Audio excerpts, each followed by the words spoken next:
This is The Law Matters. Of course it does. Welcome once again. I'm Debbie Morais, your host and moderator.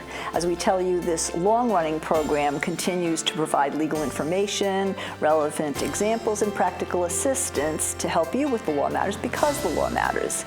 A better understanding of the law puts you in a better position to decide how to protect yourself, your family, and at times your business. As we present various topics, you may in fact decide that you want to handle some issues yourself. If you, on the other hand, decide to enlist professional counsel, our goal is to help you be better prepared, and so, of course, would the professional who you select. We always aim to save you time, money, and hopefully to achieve the best possible results. We want to welcome and thank Attorney David Bazar from the Bazar & Associates law firm, who continues to weigh in on the topics that we present. In our last segment, we were talking about personal injury and a little bit about workers' compensation. Today we're going to focus on workers' compensation. It can be complicated. In every state, workers' comp is supposed to be a benefit that's no fault. We talked about personal injury, and sometimes there is a complicated issue regarding fault too. So what matters? What is a case about? Is that something actually you could or would want to handle yourself? And at what point is a lawyer helpful, especially or even if a case is denied, and sometimes that happens. So today we're going to discuss what you need to know, what questions you might think to ask, and perhaps some of those which you didn't think to ask. So let's start, David. We were talking about personal injury, and someone's hurt, and sometimes there are lawsuits. Maybe they could do some things by themselves, whoever the victim is. Sometimes that's fraught. Help us set up the differences between workers' comp and personal injury.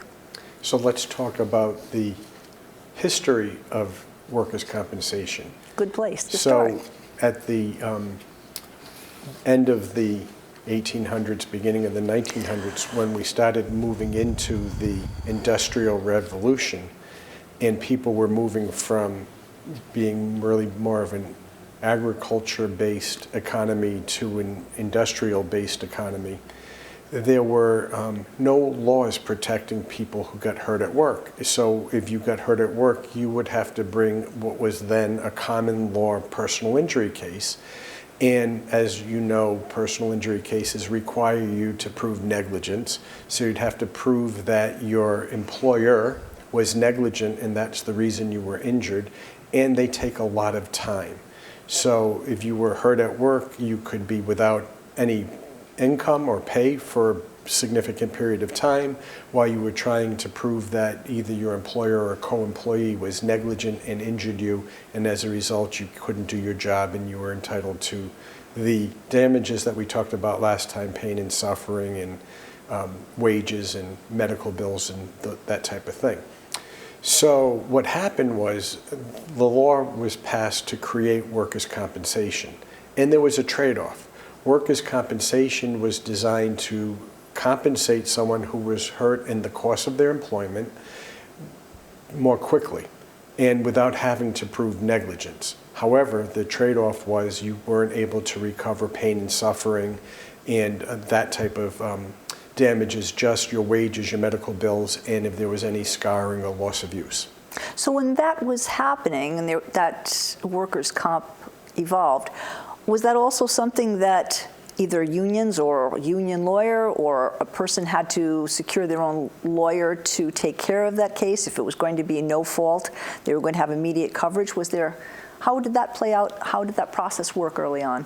So the development of the law was in response to the fact that people would get hurt at work. And remember, it was very factory-based, so there was machinery and all types of ways to get hurt at work. And the fact that we didn't want people to be without wages for a long period of time or have their medical bills uncovered for a long period of time. So the law was developed so that, as I said, it was no fault. And the problem is, there were always developments in the law as to what is an injury that arises out of the course of your employment, and a lot of different issues that could come up as to whether or not you were actually an employee or an independent contractor. So the law developed, but at the same time, the need to have an attorney develop. So as part of the statute, to protect the employee.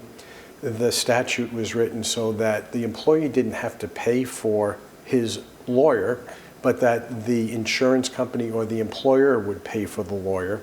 Unless, of course, the case was settled, then there would be payment out of the settlement, which was done much like a personal injury case. A percentage of the settlement would get paid to the lawyer, although it's a smaller percentage. So it's probably, if we're talking about history, there was a time when workers' compensation wasn't an insurance that was required of all employers. Is that, I mean, most places have workers' comp. I think they're forced to have workers' comp. Yep. Is that national these days, David? So every state is different. Yes. And state to state has its own rules and requirements, but most states require you to have workers' compensation insurance if you have one or more employees, for example, in Rhode Island. However, there are ways of opting out of having the insurance if you want to be self-insured. Probably not a good idea. It's very expensive and it requires funds be set up and that there's proof of ability to pay financially. So very few companies will opt out of having workers' compensation insurance. And so now the differences, how have things changed when it comes to workers' compensation claims? Certainly a different scenario. It's many years, decades later. Yeah. Hundreds of years, 100 years Hundreds more. of years. Yeah. Exactly. So the process changed over time, but most recently, for example, in Rhode Island, we now, if you get hurt, your attorney will file a pretrial, a claim for your injury. Of course, you can always try to get your injury covered before you even have to file something with the workers' compensation court. However, you have to be careful as to what they're doing or not doing. And so people will initially start out trying to represent themselves and do the work themselves and be in contact with the insurance company or the adjuster who will say, okay, we're going to pay you your wages, and they'll calculate out what you're entitled to, and we're going to cover your medical bills. But if they pay you in a certain way, it's called a non-prejudicial agreement, then if they pay you for 3 or 4 or 5 weeks and they say, oh, that's it, you're done, there is no way for you to enforce them or to force them to continue paying them without going to workers' compensation court. So oftentimes we will recommend you hire an attorney. They will get the paperwork that you're being paid under, and if it's not a memorandum of agreement, which means that they have to go to court to stop paying you, then even though they're paying you, we'll file to force them to pay you under the correct paperwork.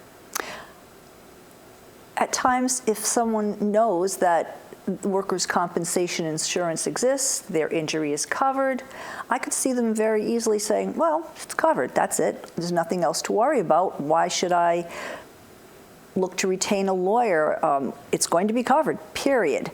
So what else do they need to know, because there are complications and wrinkles that they could not possibly understand until they were in it, or even after that period where the workers' compensation payment for their salary ends? Right. So it's a good question. And there's a couple of things. First of all, you want to make sure you're being paid under the correct agreement so that the employer or the insurance company can't just stop paying you without filing something with court. The second thing is, if they are paying you under a memorandum of agreement and therefore they do have to go to court, what is the injury that they said they're paying you for? So if you have a shattered bone in your arm and wrist problems and hand problems, and they say that it's just one component of that and that's what's listed and it's not corrected, then if your hand, let's say, which was listed as recovered, but your arm isn't, then they could say, well, we're not paying you anymore because your hand is fine, but my arm isn't. So it's also to make sure that your injury is properly documented so that whatever recovery you have covers the whole injury. And then the third issue could be, what are they paying you? Because there's a calculation that needs to be done to make sure your compensation rate is calculated correctly. And there's a difference between total disability and partial disability. Are they paying you for total disability or partial? And the difference is based on the payment of how many dependents you have. You're entitled to more money if you have more children or other people dependent upon you.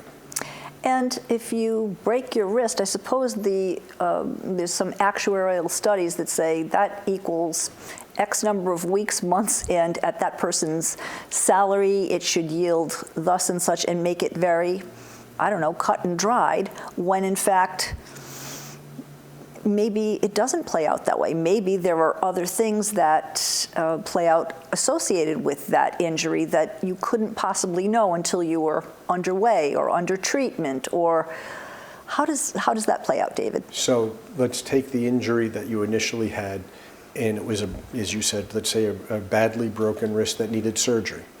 So the first part of what's calculated out is the medical bills need to get paid, and the workers' compensation, weekly compensation has to be paid, the benefit.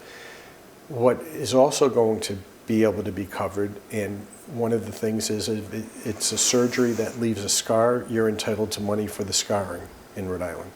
If it's something that leaves loss of use because there's a plate or something put in that limits the ability to move your hand or arm or wrist or whatever the extremity is, there is a calculation that's done based on a doctor's report that gives you what is your percentage of loss of use of the upper left extremity or whatever the area that's injured is. And what happens if you decide that there's a court issue here and it's just denied? How can it be denied? Under what circumstances? And what does a lawyer do to change that? Because that's yet another wrinkle that comes up with workers' comp. So if they don't pay you either by a memorandum of agreement voluntarily or otherwise, and you have to file a case with the workers' compensation court, there's a lot of defenses that could be raised to a workers' compensation claim, but generally speaking, it wasn't an injury that was incurred in the course of your employment, or another example is, does it fall into what is called the coming and going rule, or the going and coming rule, which is when does your work start, and so are you covered?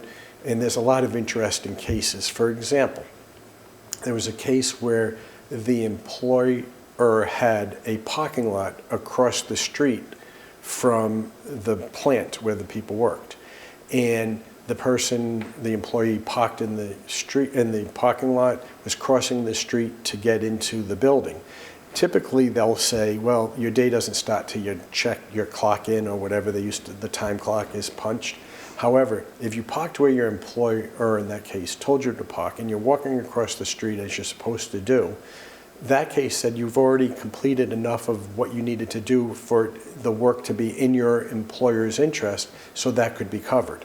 And then that raises another issue. If you got hit by someone who's not a co-employee who was pulling into the lot, but rather some third party, as you're in the crosswalk, who was negligent and hit you, there could also be, on top of your workers' compensation claim, a third party claim, or the typical common law personal injury claim. Perhaps you could clarify that a little bit more, because many will have heard you could have a workers' compensation case, you could have a personal injury case, never would you have both. That's not always true. That's correct, and I left that hanging out there for you to pick up on. And I hope I did. You did. Right at so that time. You can have both. Yes. And the issue is you can't sue, generally, your employer for common law negligence. You can't sue a co-employee if something happens in the course of employment for common law negligence. But if someone who is unrelated to your work caused the injury, you can sue, typically and possibly, both your employer for workers' compensation and the third party, the person who caused the injury who's unrelated to the business, for their negligence. However, when you do that, there is a claim or lien from the workers' compensation insurance carrier or whoever paid the workers' compensation against your claim for the negligence, for the difference between what they paid and what the claim is worth. So if they paid $100,000 in medical benefits and wages and loss of use, and your claim is worth $300,000, they get back a percentage of their claim, less the attorney's fees, and you get the balance that you're entitled to for the both. You got paid the workers' comp, you pay them back, and you get the balance of what you're entitled to for the common law injury, because remember, the personal injury case gives you pain and suffering on top of everything else. I was about to ask, so what if there just wasn't enough money to go around, but if there's personal suffering or pain and suffering, and suffering, and all the other damages. And on top of that, of course, remember that there are cases where that's limited by the amount of insurance that there is. So oftentimes the attorney will negotiate what has to get paid back to the workers' compensation carrier, because if you're not getting fully compensated on the third-party case, they shouldn't be fully compensated either. Okay. When we last time talked about the personal injury cases, we talked about what needs to happen, get immediate medical attention, and then maybe there's a photo that you could take of a witness or get their name.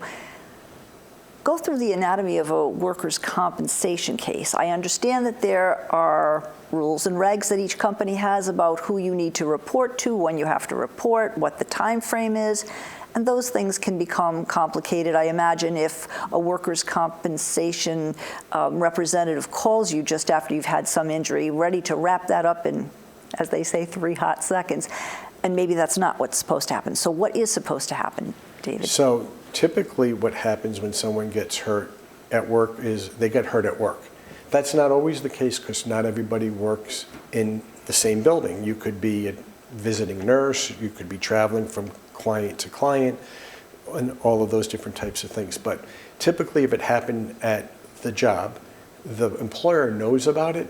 But if it happened while you're traveling as, say, a visiting nurse from one customer or client to the next, then the first duty is to report the injury to whoever it is in your organization you're supposed to report the injury to.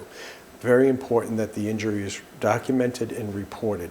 Documented by, and a lot of people make this mistake when they go to the first medical provider as a result of the injury, and they don't tell them precisely how it happened at work and that it happened at work. It sometimes creates an issue that you have to get through because, oh, my employer told me to go but not to tell him it happened at work, and I don't want my employer to get in trouble, and you don't do the correct thing and tell the truth. Now we've got to go back and try to examine that and explain what happened. So report it to your employer, explain the correct history to the medical provider when you're first treated, number one. Number two, the employer has a responsibility to report the injury when it's reported to them, insurance company, to the state, and make sure that it's documented. So that's not on you, that's on the employer. And many doctors, maybe it's at the rehab level, often ask first, is this a workers' compensation situation? And why might they ask that, David? Because they have to bill the correct party for their medical expenses that you incur with them. And so sometimes I've had clients who've told me that they've gone to some place and they say, oh, no, you can't come here, you have to go somewhere else. That may be because they don't accept workers' compensation insurance or they don't want to deal with it. But typically they'll ask you that so they know the correct billing to do it. And you should be telling them that up front. Good to know. So along the lines that you were mentioning about the person who's parked in the parking lot across the street, there's some leeway there of when they're really liable. How about when someone is working at a company and is out, say, for lunch? Right. They either checked out or clocked out or they didn't, but their employer said, and by the way, while you're out, could you pick up copy paper? And so they do it because they're out in close proximity to wherever the local office supply house is. And you know what the rest of the story is. Something happens. Workers' comp, not workers' comp, they're having their lunch. Right. How does that play out? Typically, if you're doing something for your employer, so it's for their benefit and it's therefore in the course of your employment, it would be covered even if you had been on your lunch break at one point in time during that situation, where if your employer said, all right, when you are finished with lunch, stop at copy paper store and pick up copy paper, and you're in the process of doing that, lifting up that paper, or have an accident bringing the paper back, I think there's a better than not chance that that could be considered workers' comp. As opposed to your employer sends you out to do something, you're not on your lunch break, you're out because of them, but then you decide to do a detour and frolic and do 4 or 5 other things for yourself, your employer might be able to argue that, no, you weren't going to the place that I told you to go and coming back, but you took some time for yourself, which was not covered as part of being in the course of your employment, and we don't think we should have to pay you workers' comp. Would having a lawyer at that point make a difference, or is it that cut and dried? No, it certainly can make a difference because it's not black and white, and you need to develop the facts, and it's helpful to have an attorney know how to develop the facts with you, always truthful and factual, but you can look at, in our country right now, anyone can look at certain facts and see different things. Alternative facts. Alternative facts, but you can look at the actual facts and Yes, see different yes. things, so it's how those facts are presented that can be very important. Good to know. And since COVID, now more and more people are back to work. Many still are not. They're employed by their employer, but they're working at home. What happens if you trip and fall in your home, but you're doing your employer's business? How does that play out, and how does that become a situation that's documented? Yeah, so it becomes very interesting, and legally, I like these types of situations. If you are working at home and you're in the course of your employment on work hours and something happens and you get hurt, I'll give an example which I think would be pretty clear. You have papers or files or things that you have to do for your work, and you're lifting them up and you hurt your back or are injured one way or another doing that. So that is clearly a workers' compensation claim that you would have. So again, my first thing would be to contact the employer, whoever it is that you need to talk to in your organization, and let them know, yeah, I'm home, I was working, I lifted up the file to put it away and get the next one, and I hurt myself. So report the claim, and then obviously go and get medical treatment for it and tell them exactly what happened. Conversely, what if you are a freelance bookkeeper, writer? You're not really employed by that company, but you were doing or working on a job for them. Workers' comp, personal injury, and you fell down the stairs when you were delivering one batch of files from one place to another. I don't know what the circumstance was, but... So the first question is, are you an employee or you were independent contractor? Independent contractor. And so that is something that really goes back to the formation of the agreement you had when you took the job. And you can actually spell that out with your either employer or a person you're doing work for, but it's important to have that done before there's an injury, so there's no question that if you get hurt doing something for them and you're working for them and using their paperwork and their job and their tools or whatever, that if you're an employee of that company, that you're an employee. If you're an independent contractor, then they should want the employer some paperwork to show that, so that there's no dispute down the road. Okay. And there's also some paperwork that can be filed with the Department of Labor to say that this is an independent contractor or not. Okay, and how about the less obvious injuries? So if someone falls, breaks a wrist, a leg, it's clear. What happens, or something in transportation, as you were describing earlier, but heart attack, stress, repetitive injuries, from carpal tunnel, et cetera. How do those things become are they clear workers' compensation? How do you prove that? How do you prove that your wrist is hurting because of the job and not because you were playing the piano for 10 hours a day or whatever? How does that play out? Yeah, so it's always, almost always in that type of situation, a medical question. And so it's based on giving a good history to your treating doctor and having your doctor write a report that says it is probably or is not related to work. The other side, the insurance company or the employer, is going to have another doctor look at it and write a report, and then it's a matter of persuading the workers' compensation judge, which is the more likely situation. I type every day at work, and I've got carpal tunnel, and this is something that develops as a result of carpal tunnel, and I only really play the piano for 15 minutes a day. it's a factual argument on some level, but it's really a medical opinion argument in the final analysis. And when you talk about personal injury, there's cause and contributory causes. There's comparative negligence and contributory negligence. So is there such a thing as contributory causes rather than it just and only is I write too much and use my hands, or I type too much? No, you're right. There is no comparative negligence or contributory negligence, but there can be more than one cause of an injury.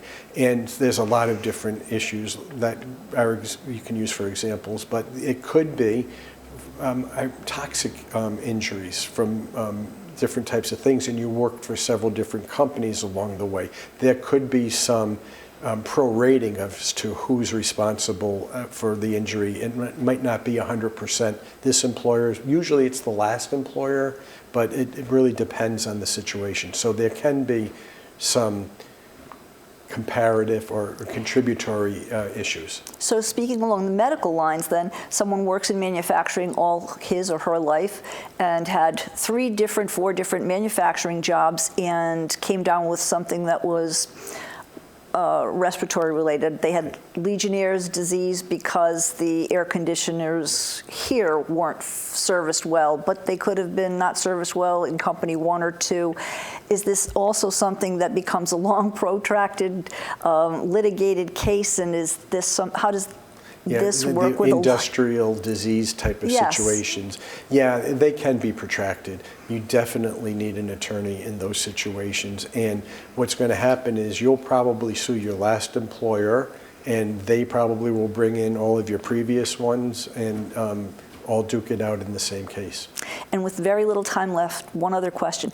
Often in workers' compensation, there is, if not a rush to conclude the case, something like a rush to conclude the case when the whole of the accident and its ramifications haven't played out. How do you, as a lawyer representing something, how do you prevent that from playing out? Well, what you really need to do is to get your client on workers' comp as quickly as possible. And that's what the system is designed for.